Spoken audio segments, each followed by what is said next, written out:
Não é fácil ser o irmão mais velho. Muita gente diz isso sempre.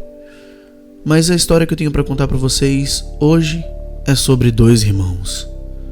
Como eu disse, ser irmão mais velho nunca é fácil.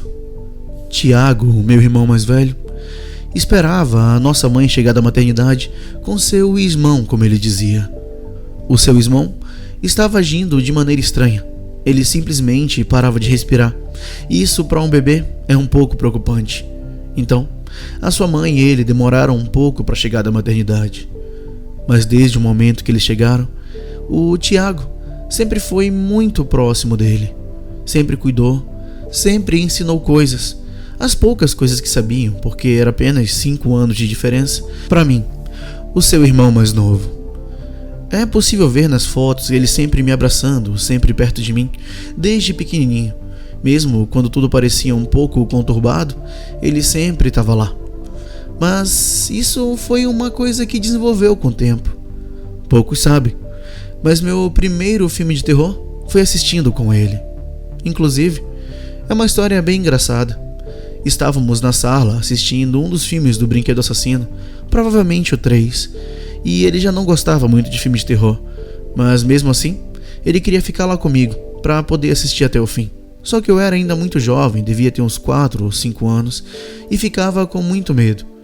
E já estava próximo ao fim do filme, já tinha acabado o clímax, já tinha resolvido todos os problemas e estava apenas chegando aos créditos e dando as soluções. Então ele decidiu ir para o quarto, e cabia a mim desligar a luz da sala e correr para o meu quarto. Eu tinha bastante medo na época, assim, nada tinha acontecido, mas é o medo normal de criança, de ficar sozinho no escuro e ter medo de acontecer qualquer coisa. Então eu me preparei, desliguei a TV, coloquei meus dedos no interruptor, olhei bem o caminho que eu teria que fazer até meu quarto.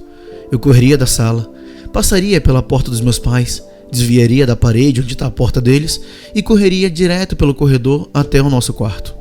Então eu mirei bem e saí correndo no escuro como uma bala. Só que de repente, tudo ficou estranho. Um barulho alto se formou quando minha testa atingiu em cheio a parede que ficava ao lado dos quartos dos meus pais. Eu não entendi muito bem o que tinha acontecido. Na minha cabeça eu tinha sido pego por algum monstro ou qualquer coisa assim, porque eu tinha certeza do caminho que eu tinha que fazer. Naquela noite meus pais saíram correndo para me ver e eu estava com um pequeno machucado na cabeça, mas nada preocupante. Mas mesmo assim, depois de ir para a cama, o meu irmão mais velho, o Tiago, demonstrou preocupação desde o início.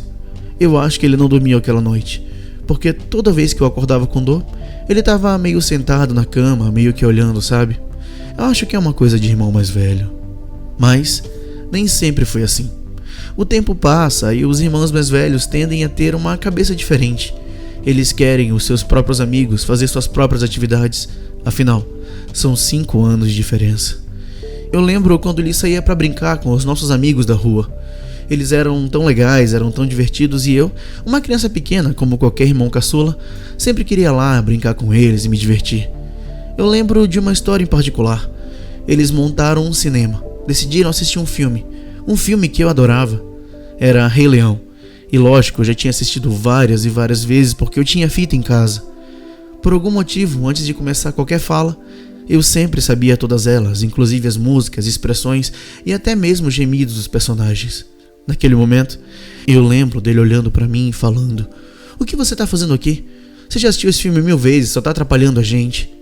O Tiago é duro. Ele fala as coisas na cara, ele é sempre muito fechado. Uma cara que esconde um mistério por trás. Na verdade, nunca vamos saber se é um mistério ou não, porque ele não fala tanto. Ele apenas age dessa forma. Ele tá sempre observando, sempre ouvindo e montando seus pensamentos por trás de um rosto sólido. Mas esse não é o fim das nossas histórias de criança. Várias coisas aconteceram. Eu lembro até hoje quando a gente ganhou nosso primeiro videogame. Nosso não, era o meu primeiro videogame. Ele já tinha tido alguns antes. Era um Super Nintendo. E apesar de ele adorar jogar, ele nunca deixou meu controle desplugado. Mesmo jogando jogos que era só para um, ele deixava meu controle plugado e falava assim: "Você vai estar com esse controle na mão porque você vai me ajudar a ter mais poder para matar os monstros." E mesmo sabendo que eu não estava jogando propriamente, Eu sentia que eu estava dando algum tipo de força para ele realmente passar das fases e ficar cada vez melhor. Ele, apesar de parecer frio, é bem divertido. Todo mundo que conhece ele tem ele como uma pessoa muito engraçada próxima. Eu acho que todas as crianças dos anos 90 e 80 têm esse quê de comédia dentro de si. Afinal, certa vez, nós dois ganhamos o CD dos Mamonas Assassinas dos nossos pais. Nossa, nós ouvimos aquelas músicas em loop, sabíamos todas as letras e a gente canta ainda um pro outro até hoje. É uma coisa bem de irmão, sabe? É uma coisa atemporal e que realmente uniu muita gente. Eu e ele somos muito diferentes em muita coisa. Ele é mais sério, ele é mais preciso, ele sabe o que precisa fazer. Mas tem algumas coisas que a gente adora e realmente tem muito em comum. Uma delas é o apreço e o carinho por qualquer tipo de animal. Eu lembro que quando a gente era pequeno, ele não podia ver um cachorro ou um gatinho abandonado que queria levar para casa. Enchia muito o saco dos meus pais falando que queria criar um canil na parte de trás de casa só para adotar todos os cães que ele via abandonado pela rua. Claro, a gente teve alguns cachorros durante a vida, mas meus pais nunca deixaram a gente construir nenhum canil ou coisa parecida. Mas vale lembrar que ser bom com os animais realmente mostra o valor de uma pessoa. Lembrando agora, eu acho que talvez os primeiros socos que eu dei na minha vida foram nele. É normal brigas de irmão, mas a gente brincava de brigar.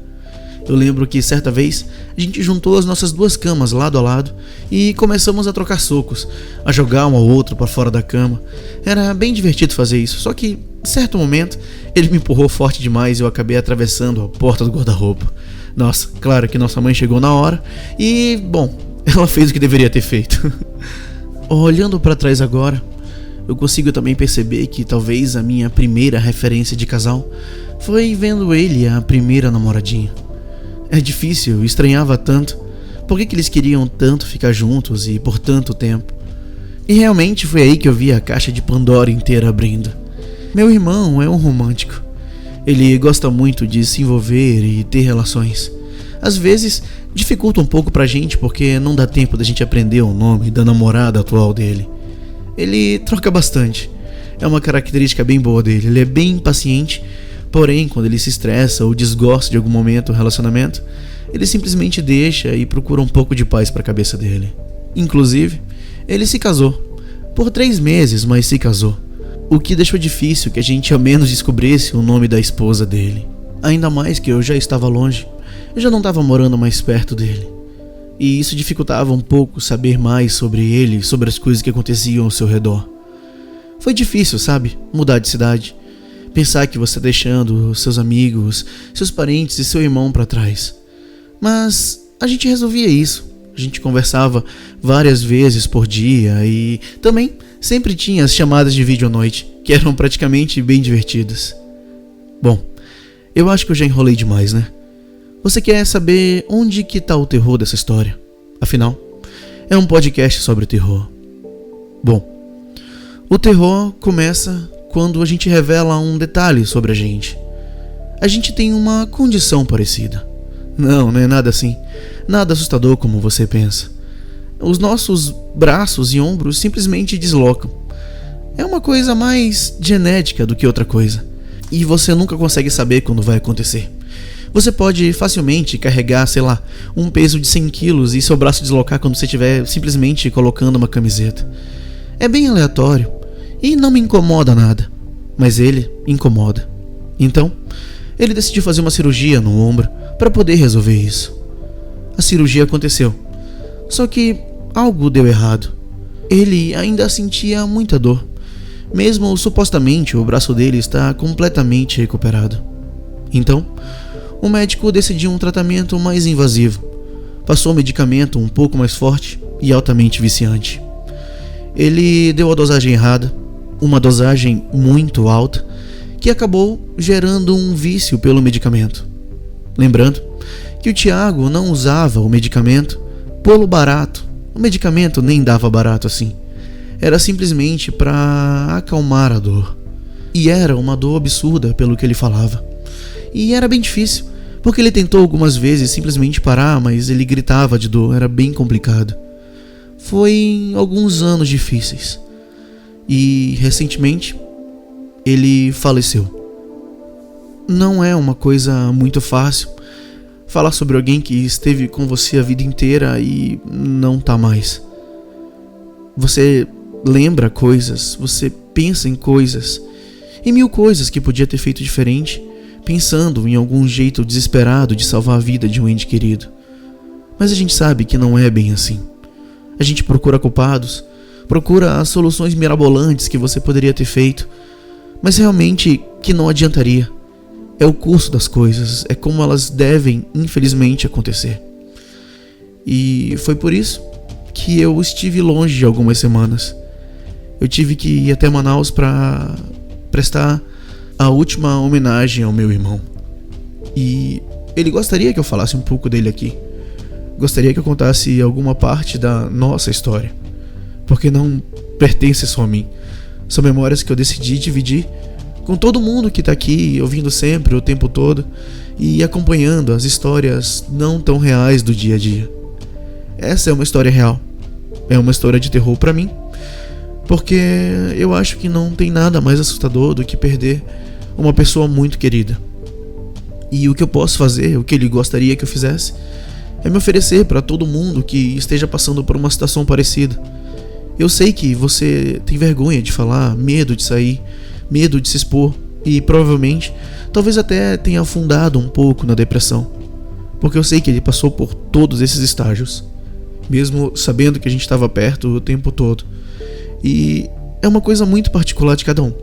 Então, como eu sempre falo, eu tô aqui para vocês, para conversar, para qualquer coisa que vocês precisem. É um episódio difícil de gravar, mas ele sempre foi muito alegre, sempre foi muito divertido. E eu quero que realmente essa história seja ouvida ou repassada para outras pessoas. E essa é a minha parte da história, é onde eu vivi e é onde eu participei também. Ele era uma pessoa muito querida. E eu acho que merecia ser falado. Ele, até os últimos dias, foi bem divertido. E apesar de eu estar longe, ele não deixava perceber se ele estava mal ou não. Então, no final do episódio de hoje, eu vou deixar um áudio de uma última música que ele mandou pra mim pelo WhatsApp. Vocês vão ter uma noção do quanto ele era divertido e o quanto ele queria me animar. Então, eu vou deixar pra vocês ouvirem, tá bom? E muita gente se pergunta como é que eu me pareço, como que é o dono da voz. Hoje, na imagem, eu vou deixar uma foto minha com ele. É uma foto antiga, mas é uma foto muito querida nossa. Então, pra me despedir, um pouco mais alegre, eu vou deixar pra vocês a música que ele cantou pra mim. Eu espero que vocês gostem. Te encontrei toda remelenta, estronchada no bar entregar bebida. Te cortei os cabelos do sovaco, as unhas do pé, te chamei de querida. Te ensinei todos os altos reversos da vida e movimento de transformação que faz a terra girar. Te falei que era importante competir, mas te matei pancada se você não ganhar. Você foi agora a coisa mais importante que já me aconteceu nesse momento em toda a minha vida. O paradoxo do sentido do pretérito perfeito do complexo da teoria da relatividade. No momento crucial que sabia sobre, sabia que sabia sobre. E quem é Mafaga faz a Mafaga filha de uma Mafaga figador será? Pode passar a lambida. Em memória de Tiago Lima, 27 de março de 1985, 13 de agosto de 2021.